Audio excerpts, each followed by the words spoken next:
Welcome to a special edition of Inside the Hashes podcast. I'm your host, Ryan Roberts. Wisconsin has a long history of producing incredibly productive college running backs, all the way back to Ron Dane. Recent years, we've had guys like Melvin Gordon and Monty Ball kill it on the college level, become Heisman candidates. Now we are entering the 2018 season where the depth of the running back position at Wisconsin is incredible. One of these is who's joining me today. That is senior running back Chris James, who after 2 years at Pitt has come to Wisconsin, and as a redshirt senior, he is ready to make a huge contribution. And I would like to thank Chris so much for joining me today. Chris, how has this offseason been for you so far? The offseason has been great. I think it's every day I have a good opportunity of just trying to get 1% better. I think it's something that I always try to hold myself upon, just, trying to take it day by day and just try to make marginal gains that lead into big games. Mm-hmm. So I wanted to take you back to your high school career real quick, just talk about a little recruiting. You were a heralded 4-star recruit coming out of Notre Dame College Prep in Illinois. Said you had over 4,000 yards, 50 touchdowns in your 3 years as a starter. So can you just take me through your recruitment and why you ended up choosing Pittsburgh originally, and who else was high on your list? So the whole recruitment thing was obviously a huge snowball effect, especially towards the end. For me, I was lucky enough to have the right people in my ear to tell me, just like your school decision is more than trying to go to the biggest school, obviously. And you always tell me, find a school that wants you the most. Find a school where you're going to stay there. You got to look at stuff like the office they run. And growing up, I was always a huge Wisconsin fan and everything like that. Mm-hmm. So when I was getting recruited by Wisconsin and whatnot, coming out of high school, I did my own little research on it and realized that the offense was booming because of Paul Chryst. And I'm like, oh, he's also the head coach now at Pittsburgh. Mm-hmm. I look at the staff, and all these guys are just a whole bunch of, Wisconsin guys just over in Pittsburgh. And then I look at all, the running backs that they've had there in the past at Pittsburgh. And, I really just fell in love with the place. Most of all, I really fell in love with the coaching staff. When I visited those guys, those guys are very genuine and honest, and very truthful with me. And I understood, from the first day I got in there, I was like, I work for everything. And, that's all that I'm about. And, I fell in love with the staff. And towards the end, I think I had a couple other schools and thought, schools like Tennessee, Michigan State, and Iowa, and some other schools. But I think deep down I knew that I wanted to play for Coach Chryst. Mm-hmm. And while you were at Pittsburgh, obviously you had the opportunity to play with James Conner, who, his story is well publicized. How great of a teammate were you with James? And what kind of leadership did he show you, and maybe just show you how the ropes going up through the program? James is probably the man is an absolute warrior. From the first day I met him, I knew that there was something different about him. Before I got there, he didn't have that well of a season before. Mm-hmm. I got there. When I got there, and he came 80 plus a year. Right. I didn't think when I was being recruited, he's going to be 80 plus a year. But man, watching him run out there, and the seeing most of all how the team respected him as a person. You know what I'm saying? Like as a player, because you knew that every single time there was any sense of or any thought of adversity, but that he came through. He never folded under pressure. That's the one thing he would always. Remember, he used to always tell me that I'm a dog. I don't fold under pressure. So I used to be like, yeah. But literally, it's 4th and 1, fourth quarter. Mm-hmm. Everyone's like, come on, man, let's go. And he's just sitting there with a straight face, and that's why I knew he was just an absolute beast. And my sophomore year, he had that tragic thing happen to him regarding the whole cancer situation. Right. And and the way that team around him, and the way we took energy from him in this whole situation was absolutely phenomenal. Seeing him going to keep in the morning and then trying to come back out to practice and run around and stuff like that was, it made you reevaluate your things. You know what I'm saying? Sometimes I was sitting there complaining about my legs, or that my legs hurt, or I was throwing it in, and I'm like, James just got done with chemotherapy. Like, you try that trip. You know what I'm saying? Like, that's stuff that I always told myself every single day, and just knowing about that. And he's just overall, man, I love James. I'm happy that I got the chance to play with someone like him, and I learned a lot from him. I tell him that from time to time, like, only you understood, like, how much, like, as a freshman, I was a little airhead, but we're just out there just running. So, like, he helped me slow the game down. Mm-hmm. And obviously, during your time at Pitt, you showed a ton of flashes and big-time potential in your 2 years. So my question for you is, how hard of a decision was it for you to transfer from Pitt? I think the transferring process is a really tough thing.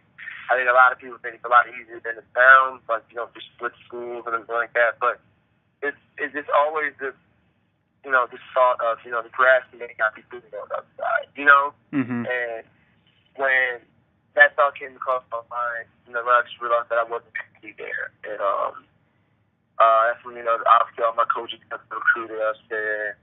Some other guys were leaving. And I just didn't feel like I was at home out. And most of all, like, I wanted to be for the guys that be with the coaches that recruited me. Especially, my grandmother and all my family members. When you send in college, almost like you're trusting that coach to almost be like a father figure for that kid. You know what I'm saying? So if they don't trust you, you know what I'm saying? Like, if they don't trust you, it's hard to, to feel like there's some sort of, like, true foundation between, your grandson and the coach. And, just me, I just, when the new coach came in, I didn't know that coach. They didn't know me. They didn't know about the work I put in as a freshman. They didn't know about any of that type of stuff. And it was all good. I enjoyed that year, my sophomore year, but I'm a family guy, and I knew that, not having some of my family members there, it was kind of a slow awakening when I got to my freshman year, because you're just your freshman year in college, you just want to get away. Mm-hmm. And so I realized, I wish my family was closer and everything like that. And, things just worked out fine, and, it's usually the fix. Because, like I said, transfer is not as easy as people make it seem. Sometimes people think, once you transfer, you get a million of calls, and you got to get back on the market like a free agent again. It's not really the case. So a lot of kids who transfer, you never hear them in. And I'm happy that, I landed somewhere in Wisconsin, as far as, like, things better academically and athletically. I think I definitely had a huge upgrade. Mm-hmm. And you're going into your third year on the campus now. Can you just describe the atmosphere at Wisconsin and maybe the chemistry of the football team in general? Oh, yeah. So, Madison is one of those places where, it's a city, but it has a small town feel. And I think I think we've been rated by so many places being like the #1 college campus or #1 college game day. And it's true. Camp Randall, when you go out there on Saturday night, that lights up, and everyone in town is a Badger. Everyone in town is wearing red. Everyone in town is coming to watch the Badgers play. And, when I first got here, I didn't think, like the hype was that real. But when you're driving around, you see places we're closed tomorrow. Yeah, Badgers game. This road is closed. This road is closed. And I'm like, wow, like it's going to be that many people at the game tomorrow. I'm playing, just like a smaller school. Mm-hmm. And, but I definitely understand the hype. Over the years, we've had a tremendous program. And regarding the chemistry of the players here, we have a great guys here that just looks to work hard. Like our coach always tells us, you have to be obsessed with your dream, be obsessed with the grind. And, I think that's a difference a lot. Not saying that we didn't have that at Pittsburgh, but I think the guys here, especially the guys in the past, have really set a standard. And every single year, it's up to us to live to that standard. We don't want to be those guys to let it down. You know what I'm saying? Like, we don't want to be that team to not have a winning season, because guys before us have bust their tails off to make sure that we have the opportunity to do so and just laying the foundation. And and I definitely speak on those Saturdays. We have guys that are saying, whether the guys on the offensive line, defensive line, the guys that are just absolutely relentless. There's 5 teams that are more talented than us. It's more grit, tough, strength, and just like and the love for each other. There's not a team out there that can have this over. Sure. And to go along with the standard, you mentioned obviously the running back position at Wisconsin has been a tradition that has been publicized for a long time, going back to Ron Dane and recently with Monty Ball, Melvin Gordon. Mm-hmm. What does it mean to you to continue that tradition, to be a part of that running back room? I think it's honestly both go up very true, so true. But I think it's pretty cool. You know, I'll always big sounds and stuff like that. You know, I coach always something that says standard is the set. Standard has been set. You know what I'm saying? Like, it's up to you guys. He always tells you guys gotta live up to it. Like, you can put all these words on the wall, talk about we're gonna do this, run it back to you.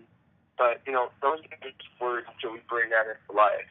And every single day we get the chance to, you know, showcase what we can do. And every single day, like, you know, we're walking in the meetings, you see pictures of Melvin Gordon and all those guys that are in the league.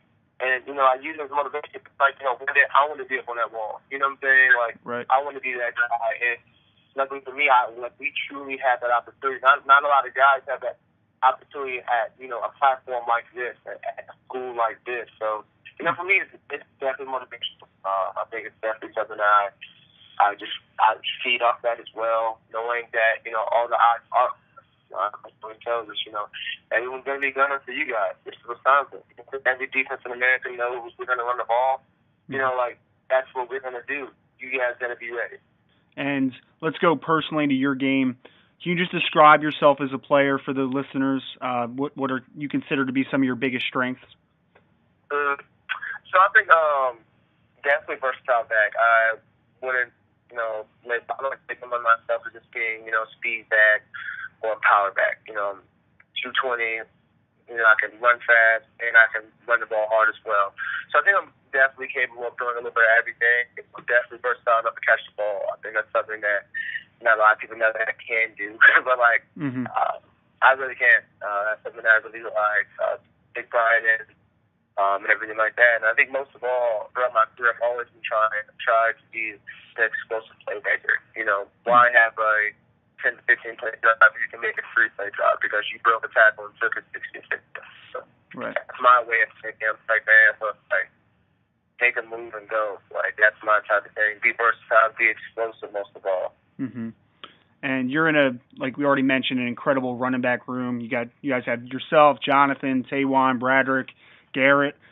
How do you think all your styles mesh? And do you think that there is any other running back group in the country that is anywhere close to your talent level? You know, this group is, you know, a tremendous group. It's crazy because we have a lot of talent in the room. There's stuff that you can truly only play one running back at a time, or two at most. But, you know, Jonathan, he's a tremendous running back. He came on the scene last year and took every grab for granted. You know, then he had a whole bunch of other guys. Taiwan's coming back. Garrett's coming back. You know, Bradrick's coming back. And all those guys have, you know, everybody in the room has had playing. Not too many like teams across the country have that. They may have one guy or two guys who play the most, and everybody else is just everybody has played in critical games. Everybody has played in those big games here at Camp Randall. So it's cool to see that, you know, this room has so much talent. You know, there's some schools across, obviously schools like Georgia and Auburn, but I think our running back room is stacked. I think our guys can play at any school across America. And, you know, I'll be shocked if, you know, everyone in this room isn't playing in the NFL today. Mm-hmm. And besides for the depth of that room, obviously, I think it's pretty safe to say, at least from my opinion, that you guys have the best offensive line in all of college football. Yeah. For you, what stands out to you about those guys as a unit? They're care for each other. You know, those guys are all best friends up front. You see those guys every single day, and I think it speaks volume for, you know, it was like 3 out of the 5 or 4 to return. You know what I'm saying? Like, the guys didn't necessarily have to return, you know, this year because they've all had, you know, their draft spots predicted and everything like that. I think it speaks volume, and I think they understand the opportunity that the team has this year. You know, this team has a chance for the national title, the Big Ten title, and, you know, and just everything that comes with it. I think they definitely understood that. But I also think it speaks volumes to their work ethic and understanding that, hey, look, like, I'm not where I need to be. Yes, I had a fantastic season, but like, I want to be at my best. So that's shooting, and like I said, I think that's the understanding of, like, progress. There's still progress to be made. And, those guys work tremendous.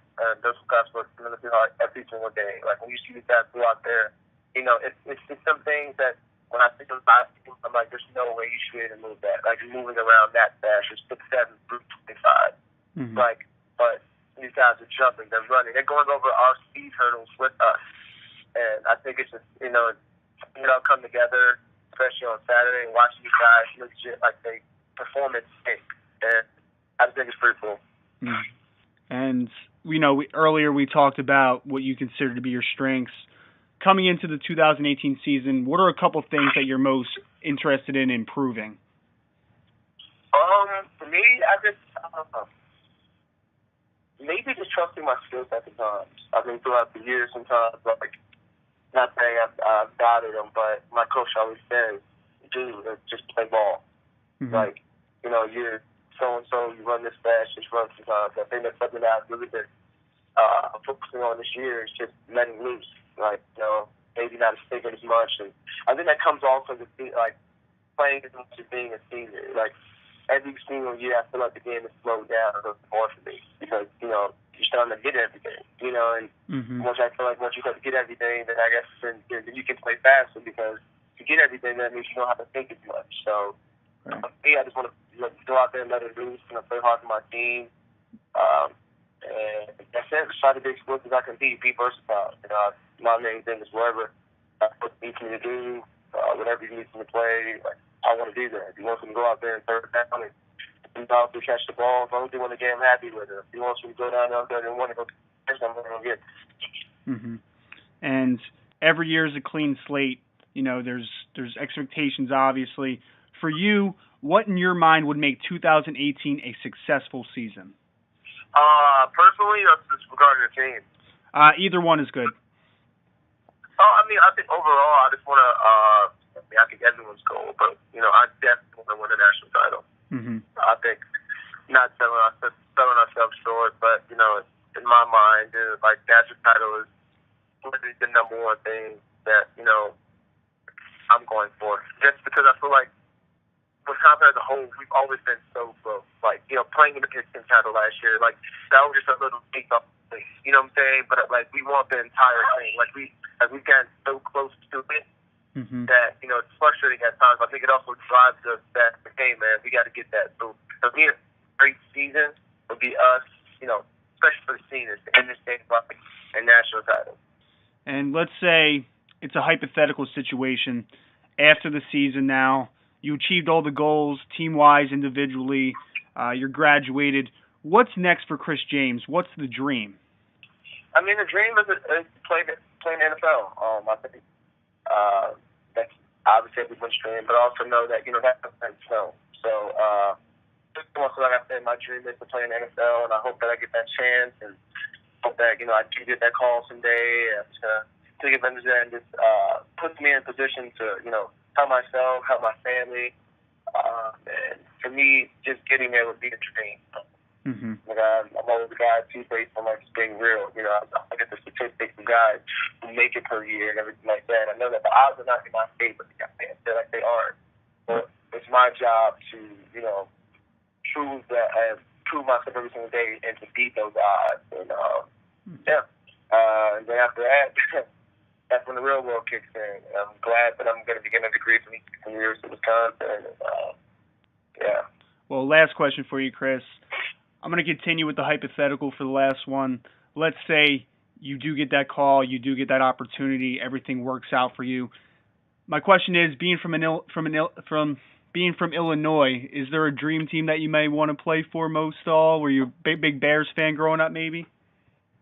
Yeah, I'm a big Bears fan. I'm not gonna lie. Like, sadly, I'm a Bears fan. There's some times where it's hard to be, but I definitely love the progress that they've been making over the years, throughout the years, especially with these guys, especially even with the running back room. Like, the running back room is insane right now. Yeah. And Chicago's home. That's my birthplace, and I think it'd be, a dream come true to be able to play in the city that you were born in, you were raised in. and just to truly get that hometown kid, that hometown feel. So not a lot of players get that sometimes. They're on the East Coast now. They got drafted all out on the West Coast, and that's still amazing, but they're probably missing out on that hometown feel. You're going out there. If I ever get drafted to the Bears, man, it'd be a dream come true because I'm like, hey, I'm just going home. I'm going home. Like, I know where the spots are. Like, I know where the food spots are. So I'm close to my family. My family can come to the games and everything like that. So I think the Bears are definitely my dream team. All right. Well, Chris, I want to wish you the best of luck for the 2018 season and way beyond that, okay? Yeah, thank you so much. I really appreciate that. Appreciate you. Thank you. With that, this will end my interview with senior Wisconsin running back Chris James. I'd like to thank Chris so much for joining me today and all the listeners for tuning in. Please join me and the rest of the crew for the next edition of Inside the Hashes.